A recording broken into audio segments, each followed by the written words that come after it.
मैं मनीष कुमार भोज आप सभी का अपने YouTube चैनल पहाड़ एजुकेशन में हार्दिक स्वागत करता हूं। दोस्तों, जैसे कि आप सभी को ये सर्वविदित है कि मैंने इस चैनल के माध्यम से ड्राइंग की प्रिपरेशन की क्लासेज यहां पर प्रारंभ की हुई हैं, जिसके अंतर्गत जो बच्चे नेट की तैयारी कर रहे हैं या फिर पीजीटी, टीजीटी या फिर एलटी की तैयारी कर रहे हैं या फिर जो बच्चे वर्तमान समय में इंटर में जो पढ़ रहे हैं, उन बच्चों के लिए आज का टॉपिक बहुत ज़्यादा महत्वपूर्ण ये रहने वाला है। देखिए, इससे पूर्व हमने अजंता की गुफाओं से संबंधित क्या अजंता गुफा कैसे है, क्या है, उसमें हमने पूरी तरीके से चर्चा करी। आज इसका दूसरा पार्ट आपके सामने लेके आया हूं। अजंता की गुफाओं की खोज किसने की, ये इसका श्रेय किसे जाता है, इससे पूर्व हमने तमाम चीज़ें पढ़ चुके हैं। देखिए, अगर हम बात करें अजंता की गुफाओं की खोज किसके द्वारा की गई थी, तो आपको, अगर आपने अजंता को विशेष रूप से ध्यानपूर्वक अगर पढ़ा होगा तो आपको ये पता होगा कि अजंता की जो खोज की गई थी वो मद्रास सैन्य अधिकारी, जो मद्रास के जो सैन्य अधिकारी थे और उनके टुकड़ी द्वारा इसकी यहाँ पर खोज की गई थी। और इसका जो श्रेय जाता है अजंता की गुफाओं की खोज का जो श्रेय अगर हम कहें तो जॉन स्मिथ ने 1819 में इसकी क्या की थी, खोज की थी इस गुफा की। इससे पूर्व पहले जो सैन्य अधिकारी थे उनके द्वारा इसकी खोज की गई थी। ठीक है, अब देखिए 1824 में लेफ्टिनेंट जेम्स और अलेक्जेंडर ने इस गुफाओं का आंखों देखा विवरण तैयार करा। और देखिए, जो जेम्स और अलेक्जेंडर जो दो ये व्यक्ति थे, इनके द्वारा अजंता की गुफाओं का भ्रमण किया गया और उन्होंने प्रत्यक्ष तौर पर अपने आंखों से दृष्टिपटल से इन गुफाओं को देखा और देखने के पश्चात इन गुफाओं का संपूर्ण रूप से विवरण तैयार करा। एक तरीके से खाका इनके द्वारा तैयार किया गया था। और जब खाका इनके द्वारा तैयार किया गया था तो 1829 में, याद रखिएगा, ये रॉयल सोसाइटी लंदन में अगर बात करूं तो यहां पर इन्होंने ट्रांजिशन या रॉयल सोसाइटी लंदन में इन्होंने इसका परिचय दिया। कहने का मेरा मतलब है कि जब रॉयल सोसाइटी लंदन के अंतर्गत इन दो व्यक्तियों ने, अलेक्जेंडर और जेम्स ने, यहाँ पर क्या किया, अजंता की गुफाओं का विस्तृत रूप से उसका वर्णन करके इसको बताया कि महाराष्ट्र जिले में एक ऐसा, हमें इंडिया के अंतर्गत एक ऐसी गुफा मिली जो अद्भुत है, जो अगर कहें जो 200 ईसा पूर्व से 700 ईसा पूर्व के मध्य की ये जो गुफाएं हैं, ये अपने आप में अलौकिक है। और ये ऐसा लगता है कि कहीं ना कहीं ये ईश्वर के द्वारा ये बनाएगी या फिर ये जो मानव की आज तक बनाएगी सर्वोच्च उत्कृष्ट उदाहरणों में से एक है, जहां पर आपको स्थापत्य कला, मूर्ति कला और चित्रकला का 3 रूपों में क्या मिलता है, यहाँ पर संगम देखने को मिलता है। कहीं ना कहीं ये चीज यहाँ पर लंदन में इनके द्वारा इसका विस्तार पूर्वक परिचय दिया गया। ठीक है, और 1828 में कैप्टन रॉल्फ ने एशियाई सोसाइटी ऑफ बंगाल में इसका विवरण दिया। देखिए, आपको अगर मैं बताऊं, अलेक्जेंडर और जेम्स ने लंदन में तो इसका किया गया था, पूरी तरीके से वहां पर जो सोसाइटी लंदन में रॉयल सोसाइटी को इसका परिचय दिया।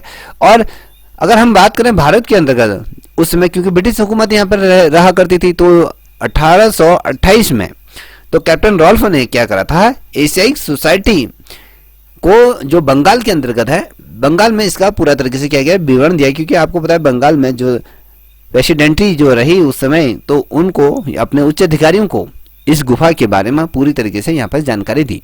और 1839 में विलियम और बम्बई एथलेटिक्स में इसको प्रकाशित किया गया। 1839 में विलियम्स ने इसको क्या करा था, बम्बई के अंतर्गत इसको क्या किया, प्रकाशित किया गया था। और 1843 में जेम्स फ्यूगनेस ने क्या किया, इसका विवरण तैयार करा। फ्यूगनेस द्वारा इसका क्या किया, विवरण तैयार किया जेम्स के माध्यम से। पूरी तरीके से खाका इसका बनाया गया, कहाँ पर क्या है, कौन सी गुफा में कौन सा है, क्या तमाम चीज़ों का पूरी तरीके से इसका जब खाका तैयार किया गया, इसका विवरण जब तैयार किया तो रॉयल सोसाइटी ग्रेट ब्रिटेन में इसने क्या करा, और ब्रिटेन में और साथ ही लंदन के अंदर इलियाड में ये सभा में ये पढ़कर इसको पूरी तरीके से सुनाया। कभी क्वेश्चन पूछा जाता है कि royal society great of Britain के अंतर्गत किसने अजंता की गुफाओं का संपूर्ण रूप से विवरण पढ़ के ये सुनाया था, तो जेम्स फ्यूगन्स ने क्या किया था, इसको पढ़कर सुनाया था। और 1844 आते आते अगर मैं बात करूं बच्चों, तो यहाँ पर मेजर रॉबर्ट गिल है, इन्होंने क्या करा, यहाँ पर 30 चित्रों की अनुकृतियां इनके द्वारा बनाएगी। ठीक है, क्वेश्चन क्या बनेगा कि भैया 30 चित्रों की अनुकृति 1844 के अंतर्गत किसके द्वारा बनाई गई थी? तो आपको पता होना चाहिए वो मेजर रॉबर्ट गिल है, इनके द्वारा अजंता की पहली दफे, अगर मैं कहूं पहली दफे जिस व्यक्ति द्वारा इनकी अनुकृतियां बनाई गई वो रॉबर्ट गिल है, जिन्होंने 30 चित्रों को ये बनाया। और 1866 की बात करूं तो 1866 आते आते क्रिस्टल पैलेस में ये आग लगी, क्योंकि रॉबर्ट गिल द्वारा जो 30 चित्र बनाए गए थे ये लंदन म्यूजियम, ये ब्रिटेन म्यूजियम में ये रखे गए थे। तो यहाँ पर शॉर्ट सर्किट होने की वजह से तो इस क्रिस्टल पैलेस में क्या लग गई, आग लग गई, जिसकी वजह से यहाँ पर जितने भी दस्तावेज या जो भी आपके बेशकीमती चीजें रखेंगे पुरातत्व से संबंधित या फिर उस देश की जो बहुमूल्य धरा या जो चीजें होंगी तो वह सारी जलकर खाक हो गई। ठीक है, और आपको एक चीज और यहाँ पर ज्ञात करा दूं, 1874 में जेम्स के द्वारा यहाँ पर इंडियन इरेक्यूट शोध पत्रिका यहाँ पर जारी किया गया, जिसमें रॉक टेम्पल ऑफ अजंता के नाम से इसको क्या किया गया, प्रकाशित किया गया था। ठीक है, याद रखिएगा। जो इंडिया के अंतर्गत जो इसके अंतर्गत जो शोध पत्रिका जो जारी किया गया था वो शोध पत्रिका का क्या नाम है, तो आपको बताना है रॉक टेम्पल ऑफ अजंता, पत्थरों पर स्थित मंदिर अजंता के रूप में इसको चित्रित किया गया। और देखिए बहुत ज्यादा महत्वपूर्ण यहाँ पर ये चीज आता है कि 1909 में और 1909 से 11 तक लेडी हेनिंगम की अध्यक्षता में इनकी अनुकृतियां बनाएगी। लेडी हेनिंगम को यह आदेश हुआ कि भैया आप यहाँ जाइए और यहाँ जाने के बाद आप इनका क्या करें, इन जो जल के जो खाक होगी जो प्रतिलिपियां हमारी, आप जाइए पुनः इन गुफाओं का क्या कीजिए, चित्रांकन कीजिए। ठीक है, और इनके द्वारा 5 सदस्यों का यहाँ पर एक टीम बनाई गई थी और जिसके अंदर कुछ महत्वपूर्ण जो चित्रकार रहे, सैयद अहमद पहले नंबर में थी, इनकी जो अध्यक्ष के रूप में जो इसकी अध्यक्षता कर रही थी वो लेडी हेरिंगम के द्वारा इसकी अध्यक्षता की थी। सैयद अहमद और मोहम्मद फजलुद्दीन ये दूसरे व्यक्ति थे और नंदलाल बॉस ये तीसरे व्यक्ति थे और हल्दर, जो हल्दर की बात करूं ये आपके चौथे वो व्यक्ति थे और पांचवे वेंकट टप्पा ये जो थे, ये 5 व्यक्तियों द्वारा, अगर मैं बात करूं ये 5 जो व्यक्ति थे इनके द्वारा 1909 से 1911 के मध्य में अजंता के चित्रों की प्रतिलिपियां तैयार करवाई गई थी। ठीक है, अब यहाँ पर देखिए जो नोट करने वाली जो चीज है यहाँ पर मैंने नोटिस यहाँ पर किया हुआ है। ठीक है, इनको 1915 में देखिए इनके द्वारा जो चीजें बनाई गई थी 1915 में इंडियन सोसाइटी में अजंता फेस्को नाम से इनको क्या कर दिया, प्रकाशित किया गया। देखिए इनके द्वारा जो प्रतिलिपियां तैयार कराई गई इंडियन सोसाइटी के माध्यम से, जो इसको प्रकाशित किया गया, जिस नाम से प्रकाशित किया गया इंडियन सोसाइटी द्वारा अजंता फेस्को ये नाम से इन चित्रों को क्या करा, पब्लिश कराया गया।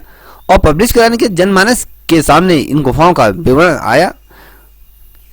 और आपको बता दूं 1809 में 1808 के आसपास की बात करूं, यहाँ पर एक क्रियोटिक संग्रह अध्यक्ष की यहाँ पर नियुक्ति करी, अगर कहें तो यहाँ पर एक व्यक्ति विशेष को नियुक्त किया गया 1908 में, जिसका नाम अगर हम पूछें, कभी क्वेश्चन बनता है इसका नाम क्या था, तो आपको पता होना चाहिए इसका नाम आपका नारायण एक नाथ ये था। 1809 में इनको इस संग्रहालय के क्या बना, अध्यक्ष के तौर पे नियुक्त किया गया। और 1915 में इन प्रतिनिधियों को, जो ये आप 5 जो प्रतिनिधि थे, इन प्रतिनिधियों को अगर हम बात करें इंडियन सोसाइटी ने अजंता फेस्कोज नाम से इनको क्या करा, प्रकाशित इनके द्वारा जो चीजें दी गई थी, जैसे अजंता फेस्को नाम से, तो पूर्व में 1815 में इसको क्या गया, प्रकाशित किया गया था अजंता फेस्को के नाम से। और ठीक है, और 1951 के बाद की करूं मैं तो 1951 में अजंता को राष्ट्रीय स्मारक के रूप में घोषित किया गया। कभी क्वेश्चन बनेगा कि भैया अजंता को राष्ट्रीय स्मारक के रूप में कब घोषित किया, तो आपको ये पता होना चाहिए अजंता को जो राष्ट्रीय स्मारक के रूप में घोषित किया था वो आपके 1951 में राष्ट्रीय संग्रहालय के रूप में अजंता को क्या किया था, घोषित किया गया। और उसके 2 साल बाद अगर कहूं तो इसे भारतीय पुरातत्व ने क्या करा, इसके रख रखाव के लिए इसकी सुरक्षा की जिम्मेदारी आपके भारतीय पुरातत्व संरक्षण विभाग द्वारा इसको ली गई। ठीक है, इसकी रख रखाव, इसकी सुरक्षा, इसको किस प्रकार से रखना है, इसमें जो कहीं पर कोई चीज टूट गई उसकी मरम्मत करना है, तमाम चीजें जो पूरी तरीके से इसकी जो जिम्मेदारी है आपके जो भारतीय पुरातत्व संरक्षण विभाग है इसके द्वारा इसकी जिम्मेदारी ली गई। जब इसको राष्ट्रीय स्मारक घोषित किया गया उसके 2 साल बाद इसकी जिम्मेदारी दी और 1953 में भारतीय पुरातत्व विभाग ने अपने अधीन इसको ले लिया। 1953 में भारतीय पुरातत्व के द्वारा इसे संपूर्ण रूप से इस अजंता की गुफा को अपने अधीन ये ले लिया और 1965 आते आते जो मंजीत सिंह थे उन्होंने द पेंटिंग ऑफ अजंता नामक एक ग्रंथ प्रकाशित किया। कभी क्वेश्चन क्या बनेगा, याद रखिएगा, जो बच्चे देख रहे हैं इसको नोट कर लीजिए। अगर जो बच्चे नए हैं या जो बच्चे इस या इस चैनल को देख रहे हैं, इस वीडियो को देख रहे हैं, तो प्लीज आपसे रिक्वेस्ट है कि आप इस चैनल को भी सब्सक्राइब कर दीजिए, जिससे कि मुझे मोटिवेशन मिलता है और कहीं ना कहीं आप लोगों का प्यार और आप लोगों के ऐसे ही सपोर्ट से कहीं ना कहीं मुझे बहुत ज़्यादा प्रेरणा मिलेगी। ठीक है, अब देखिए, अगर मैं बात करूं 1965 में जो मंजीत सिंह थे इनके द्वारा अजंता की एक ग्रंथ को प्रकाशित किया। उस ग्रंथ का नाम दी पेंटिंग ऑफ अजंता ये रखा, इसको प्रकाशित किया गया और 1983 में यूनेस्को की विश्व विरासत की सूची में इसको सम्मिलित कर दिया गया। यह कहें विश्व धरोहर के रूप में अजंता की गुफाओं को यूनेस्को ने 1883 में इन गुफाओं को विश्व धरोहर की सूची में सम्मिलित कर लिया गया। अब बात करते हैं अजंता का नामांकन की। अगर बात करें कि अजंता का नाम किस प्रकार से ये पड़ा, देखिए अजंता का नामांकन की अगर बात करें तो इसको किस किस नाम से जाना जाता है, तो यहाँ पर आप स्पष्ट होंगे। बौद्ध ग्रंथ में मायापुरी नाम से इसको जाने, अजिंती नाम से भी इसे जाना गया है। एक यहाँ पर ग्राम था उसका उल्लेख यहाँ पर मिलता है और साथ ही अगर हम कहें बुद्ध का बोधिसत्व प्राप्त होने से पूर्व अजीत यहाँ का नाम था। अजीत, ठीक है, क्या नाम है, किस प्रकार से का नामांकन हुआ है, तो कहीं पर ठीक है। बाद में अजीत का जो नाम बदलकर जो कालांतर में जो रहा अजिष्ठा ये रहा और अजिष्ठा जब पड़ा तो वर्तमान समय में हमने इसको जो नाम से हम जानते हैं अजंता के नाम से क्या हुई, लोकप्रिय ये गुफा हो गई। ठीक है, विश्वविख्यात ये गुफा अगर कहें तो ये अजंता की विश्वविख्यात गुफा होगी। अब अगर हम बात करें कि अजंता के अंतर्गत तो जो आप देख पा रहे होंगे अजंता की गुफाओं का इतिहास की अगर हम बात करें किस प्रकार से अजंता की गुफाओं का इतिहास रहा उसको भी मुख्य रूप से देखिए अजंता की गुफाएं ये हैं, आप देख पा रहे होंगे कितने भव्य और जो वास्तुकला का जो बेजोड़ नमूना आप ये देख पा रहे होंगे इस फोटो पे, तो ये अजंता की खूबसूरती है। देखिए अजंता की गुफाएं मुख्य रूप से अगर हम बात करें बौद्ध धर्मों को ये समर्पित है। इसमें बौद्ध धर्म की कलाकृतियां और बौद्ध धर्म से संबंधित तमाम चीजें मिलती हैं। देखिए मैंने आपसे इससे पूर्व की जो वीडियो थी उसमें मैंने कहा थी अजंता की गुफाओं में बौद्ध धर्म की जो से संबंधित जो जातक कथाएं हैं वो जातक कथाओं का कितना वर्णन मिलता है, तो 547 इसमें जातक कथाओं का वर्णन मिलता है और इन गुफाओं का जो निर्माण किया गया था वो 2 चरणों में हुआ था। 2 चरणों में जो हुआ था, पहले चरण की अगर बात करूं तो पहले चरण में सातवाहन शासकों और उसके बाद वाकाटक शासकों के राजाओं द्वारा इसका क्या किया था, निर्माण कराया गया था। पहले चरण में सातवाहन शासक, बाद में वाकाटक शासकों के द्वारा इस गुफाओं का निर्माण किया गया। पहले चरण की अगर बात करें तो अजंता की गुफाओं का निर्माण और दूसरी शताब्दी तक ये इसका चलता रहा। किस प्रकार से अजंता की गुफा है, देखिए गुफा नंबर 1 ये है, यहाँ पर ये है आपके चैत्य गुफा के रूप में। यहाँ पर साधु संत जो लोग होते थे वहाँ पर ये इसकी क्या करते थे, यहाँ पर पूजा अर्चना करते थे। और इस गुफा में जो ये बुद्ध का जो ये आप देख पा रहे होंगे स्तूप जो बनाया है, तो इसकी क्या करते थे लोग यहाँ पर परिक्रमा ऐसे किया करते थे, यहाँ पर कहीं ना कहीं पूजा अर्चना ये किया करते थे। ठीक है, अगर हम बात करें तो दूसरे चरण में जो चीजें हुई उन चीजों को आप देख पा रहे होंगे। तो ये कह रहे दूसरे चरण वाली अजंता की गुफाओं का जो निर्माण हुआ था वो 460 से 480 के बीच का ये समय ये मानते हैं कि भैया 460 से 480 ईसा पूर्व इन गुफाओं का निर्माण हो गया। पहले चरण में जो गुफाओं का जो निर्माण हुआ उनको देख लीजिए, इनको नोट भी कर लीजिए। पहले चरण में कहें 9, 10, 12, 13 और 15 एक गुफाओं का यहाँ पर निर्माण हुआ था। पहले चरण की अगर बात करें यहाँ पर ये नोट करिए। और दूसरे चरण में अगर बात करें तो दूसरे चरण में 20 मंदिरों का यहाँ पर क्या है, गुफाओं का यहाँ पर क्या किया, निर्माण किया गया। पहले चरण को गलती हियान कहा गया है, गलती से मैं इसको हियान कहा गया। पहले गुफा को जिस नाम से उच्चारित किया गया है हियान काल की गुफा ये मानी जाती है। इसमें अगर बात करें इस संबंध में बौद्ध धर्म के हियान मत से संबंधित इसे माना जाता है। और इस चरण की अगर बात करें तो इसमें खुदाई में भगवान बुद्ध की स्तूप की बात करें, हमने जो ये आपको ये पेंटिंग दिखाई ये आपका है, ठीक है। और विशेष रूप से अगर इसमें आप ध्यान दोगे, अगर आप विशेष रूप से ध्यान दीजिएगा, देखिए भगवान बुद्ध की जो स्तूप से संबंधित यहाँ पर संबोधित किया गया है। और दूसरे चरण की जो खुदाई हुई लगभग वो 300 शताब्दी के बाद का ये चरण रहा। और दूसरे चरण का जो नाम रखा महायान चरण ये रखा गया। पहला हियान चरण रखा गया और दूसरा महायान चरण ये रखा गया है। और अजंता की गुफाओं की अगर बात करें तो किस प्रकार से अजंता की गुफाएं हैं, यहाँ पर महत्वपूर्ण चीजें हैं जिसको नोट करते हुए चलिएगा।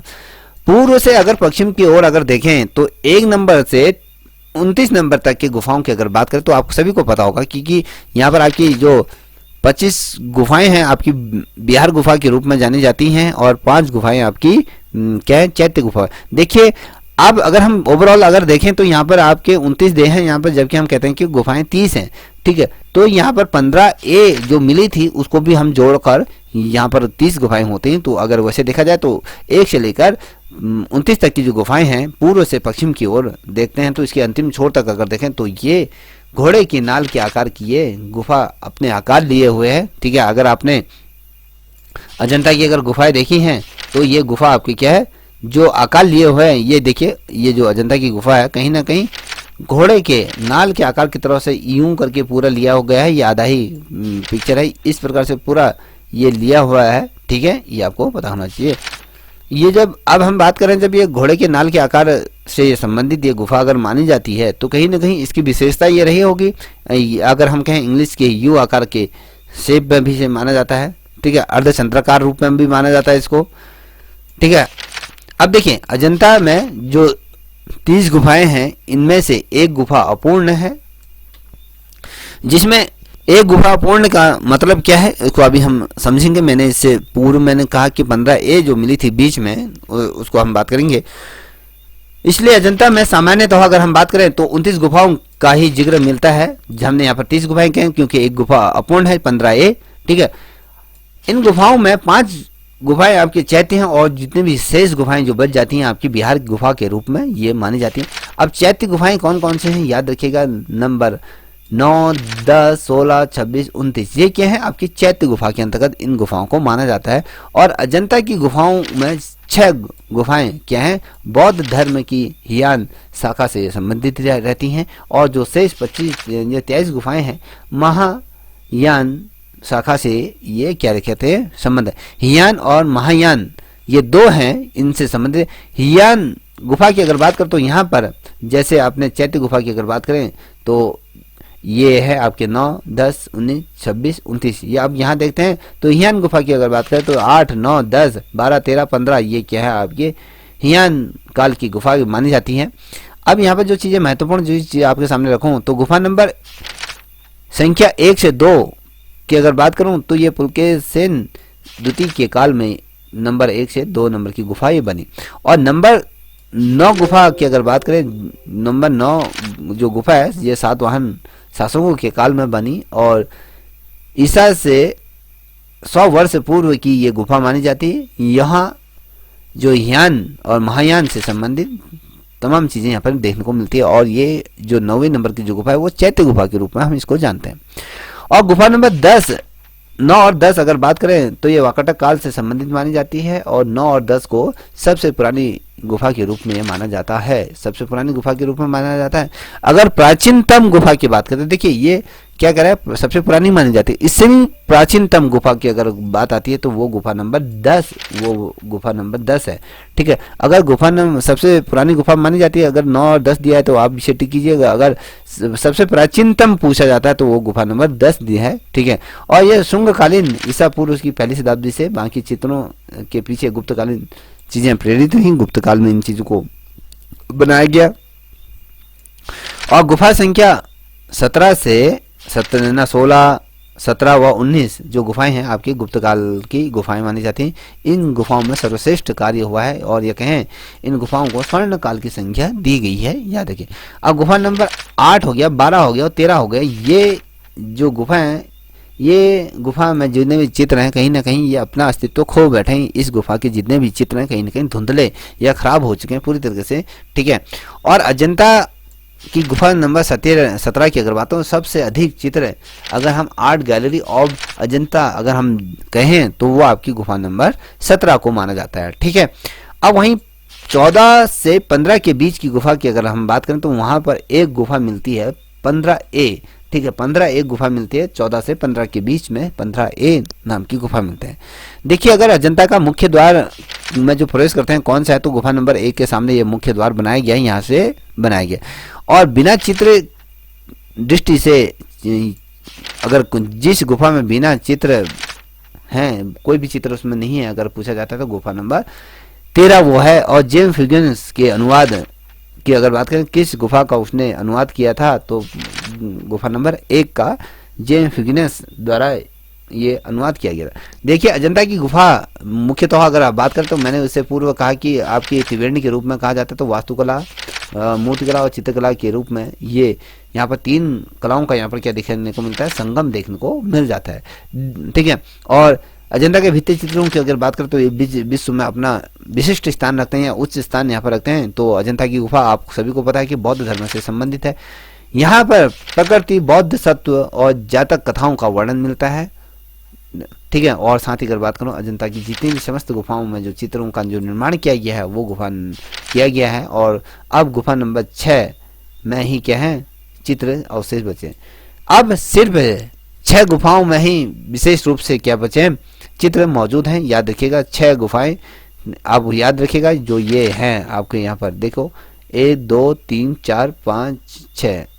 ठीक है, 6 गुफाओं में ही क्या है आपके अजंता के अंतर्गत जो अगर बात करूं जो चीजें अभी मौजूद हैं, जो चित्र मौजूद हैं उसमें रहा। देखिए, कुछ चीजें महत्वपूर्ण हैं, उन चीजों को भी आपका ध्यान वहां पर आकर्षित करना चाहूंगा, आप विशेष रूप से ध्यान पर रखिएगा। तो ये क्या है, गुफा संख्या 16 की अगर बात करें, यहाँ रखिए, ध्यान रखिए, गुफा नंबर 16 की बात कर रहा हूं तो ये गुफा नंबर 16 में बहुत ही बेहतरीन उत्कीर्णित करने वाला एक बराहदेव का चित्र है। यहाँ पर इसको बनाया गया है और इसका जो सर जाता है बराहदेव जो है आपका, जो अगर मैं बात करूँ जो वाकटक राजा हरिसेन था, हरिसेन का ये वराहदेव जो था उसका सेनापति था। इसको गुफा नंबर 16 को उत्कीर्ण करने का श्रेय कहीं ना कहीं जाता है। अगर बात करूं नंबर 1 जो बुद्ध का महाभीषण चित्र जो माना जाता है, बहुत बड़ा चित्र जिसे माना जाता है, तो वो आपका इस गुफा में बुद्ध का गृह त्याग जो मानसिक चित्रांकन यहाँ पर किया है, जो बुद्ध अपनी पत्नी को यशोदा और पुत्र राहुल को सौंपते हुए यहाँ पर छोड़ते हुए जाते दिखाई देते हैं, ये आपको याद रखना। और इसी गुफा में बात करूँ तो दूसरा जो चित्र मिलता है मराणासन राजकुमारी का यहाँ पर चित्र मिलता है, जो कुछ विद्वान राजकुमारी की पहचान बुद्ध के सौतेले भाई नंद की पत्नी सुंदरी के रूप में यहाँ पर करते हैं। ग्रीथिक मैथोलॉजी के आधार पर अगर हम बात करें तो यहाँ पर फ्लोरेंस रेखांकन इसमें बहुत अच्छा है और वेंसी अच्छा रंग भरता है और इसमें बहुत सुंदरता, ये तमाम चीज़ें इसके अंतर्गत आगे। तीसरा अगर बात करें अश्वघोष द्वारा रचित सौंदर्य नंद काव्य के आधार पर बुद्ध का कई भाई नंद कथा की यहाँ पर चित्रों का उल्लेख किया जाता है। आजाद शत्रु में महात्मा बुद्ध की भेंट का चित्रांकन यहाँ पर किया गया, आजाद शत्रु से उसका भेंट करते हुए दिखाया गया और आधे तपस्वी माता पिता के भी बारे में बात की गई है। और गुफा नंबर 17 की अगर बात करूँ तो यहाँ पर कुछ प्रमुख चित्र बने हैं। तो जैसे चित्रशाला, इसको चित्रशाला के रूप में कहते हैं। अजंता की ये आर्ट गैलरी के रूप में भी इसे जानते हैं, जिसमें बुद्ध के जीवन की बहुरंगी छटा को देखने को हमें मिलते हैं। यहाँ पर जातक कथाओं का वर्णन बहुत बेहतरीन तरीके से किया गया है। यहाँ पर अगर हम बात करें तो यहाँ पर एक सुंदर हंस से बात करते हुए का यहाँ पर चित्रांकन किया गया है। और यहाँ पर राहुल का समर्पण किस प्रकार से किया गया है, देखिए इसमें बुद्ध का के मानव चित्र का यहाँ पर चित्रांकन किया गया है। और आगे अपने एकमात्र पुत्र राहुल को तथागत के चरणों में भिक्षा के रूप में समर्पित करती यशोधरा का चित्र यहाँ पर दर्शाया गया है। तो ये तमाम चीज़ें इसमें दर्शाएगी। और देखिए गुफा नंबर 1 की अगर बात करें तो गुफा नंबर 1 में कौन कौन से चित्र हैं आपको यहाँ पर मैं बता देता हूँ। देखिए मार विजय का चित्र जो कामदेव को रूप में समझते हैं, इसमें बुद्ध तपस्या में लीन है और उन्हें कामदेव कई कन्याओं के साथ रिझाने के प्रयत्न कर रहे हैं, ठीक है। और यहाँ पर दूसरा नंबर का जो चित्र है नंबर 1 में बोधिसत्व पद्मपाणि और अलंकृतेश्वर का यहाँ पर चित्र देखने को मिलता है। इसमें इस चित्र के बगल में एक नारी का बहुत सुंदर चित्रांकन किया गया है और जिसे काली राजकुमारी भी ये कहा जाता है। और बहुत ज़्यादा महत्वपूर्ण जो चीज़ है यहाँ पर तीसरे नंबर का फारस देश के राजकुमार का यहाँ पर जिक्र आता है, राजदूत का चित्र आता है। यहाँ पुलकेशन द्वितीय के दरबार में ही आया था और जिसने इसका बहुत अच्छी तरीके से स्वागत करा, ठीक है। क्वेश्चन बनता है कि अजंता में कितने प्रकार के चित्रों के रूप में इसको बांटा गया, अजंता के विषयों को चित्रों को कितने रूप में बांटा गया। तो यहाँ पर 3 रूपों में यहाँ पर आप देख पा रहे हो, 3 रूपों में आपके अजंता के चित्रों को बांटा गया। पहला आपके अलंकरण है, यहाँ पर रूप भेदित है और वर्णात्मक यहाँ पर दिया गया है। तो 3 भागों में आपको यहाँ पर देखने को मिले। तो अजंता के चित्रों में उच्च वर्गीय जीवन चेतना को व्यक्त किया गया है। इसमें ग्रामीण जीवन के दुखों की अभिव्यक्ति नहीं हुई है। देखिए इसमें सारी चीज़ें उच्च वर्गीय रूप में दर्शाया गया है। तो अगर हम ग्रामीण जीवन का अगर हम बात करें तो ग्रामीण जीवन का चित्रांकन इस गुफा के अंतर्गत ना के बराबर हुआ है, ठीक है। अब देखिए अजंता के चित्रों की जो भित्ति चित्र बनाए गए थे उनकी पद्धति की अगर बात करें तो फेस्को और टेम्परा विधि से बनाया गया है। फेस्को विधि अगर बात करें, फेस्को विधि में गीली प्लास्टर का चित्रांकन किया जाता है। जब प्लास्टर सूख जाता है उसमें चित्रांकन किया जाता है और विशुद्ध रंगों का इसमें प्रयोग किया जाता है। अजंता में अजंता की गुफाओं में चित्रकारी प्राय अगर हम कहें फेस्को ही वो कहलाई जाती है। और टेम्परा की अगर बात करें तो जब प्लास्टर सूख जाता है तो प्लास्टर सूखने के बाद उसमें चित्रांकन किया जाता है और रंग के साथ अंडे की सफ़ेद जर्दी और चूना इसमें मिलाया जाता है। ये तमाम चीज़ें आपको पता होने। देखिए अजंता की गुफाओं में जो चित्रकारी की गई है वो अलग लेवल की ये की गई है। यहाँ पर देख पा रहे होगे आप। देखिए अजंता की गुफाओं की जो आकृति है फेस्को पेंटिंग का सबसे अच्छा उदाहरण यहाँ देखने को मिलता है। और अजंता के चित्रों में लाल रंग बहुत अधिक प्रयोग किया गया और जो नीला रंग है उसकी बहुत ही कम मात्रा में उसका प्रयोग किया है। और इन चित्रों में सामान्यतः अगर बुद्ध की जातक कथाओं का ही प्रदर्शन यहाँ पर देखने को मिलता है। देखिए गुफा नंबर 1 का प्रवेश द्वार है। यहाँ पर ये आप देख पा रहे हो किस प्रकार से बुद्ध की तमाम चीज़ें यहाँ पर दर्शाई गई हैं। तो ये कहीं ना कहीं अपने आप में भी बहुत समृद्ध और उच्च कोटि के यहाँ पर ये माना जाता है। अजंता की चित्रों की विशेषताएं की अगर बात करें तो अजंता के चित्रों में शांत, करुण और उल्लास और सौंदर्य अगर बात करें भक्ति, विनय और व्याकुलता अगर तमाम भाव इसमें दर्शाए गए हैं। याद रखिएगा अजंता में सबसे उल्लेखनीय विशेषता यह है कि इसमें गांव के सामान्य और शांति जीवन के साथ साथ नगर के कौतूहलपूर्ण जीवन का भी बहुत बड़े चित्र यहाँ पर सुझाषित किए गए हैं। और अजंता के चित्रों में रेखाएं संतुलित हैं, चित्रकारी की कुशलता प्रदर्शित होती है। अजंताओं में अगर रंग की बात करें तो संयोजन के शांत प्रकृति ढंग से यहाँ उसको किया गया। चित्रों में गेरुए, रामराज और हरा, काला, नीला, चूने के रंग का यहाँ पर प्रयोग किया गया है। तो ये तमाम चीज़ें आप देख पा रहे होंगे। यहाँ पर आप पढ़ लीजिएगा। यहाँ पर बौद्ध धर्म का युग और बौद्ध मठ या स्तूप के रूप में भी ये क्या किया जाना जाता है, याद रखिएगा, ठीक है। अब ये तमाम चीज़ें आपको मैंने बता दी हैं। तो यहाँ से आपके क्वेश्चन बनेंगे। तो अगर आपको ये वीडियो पसंद आए तो प्लीज़ इस चैनल को लाइक शेयर सब्सक्राइब अवश्य करें, साथ ही अपने दोस्तों के साथ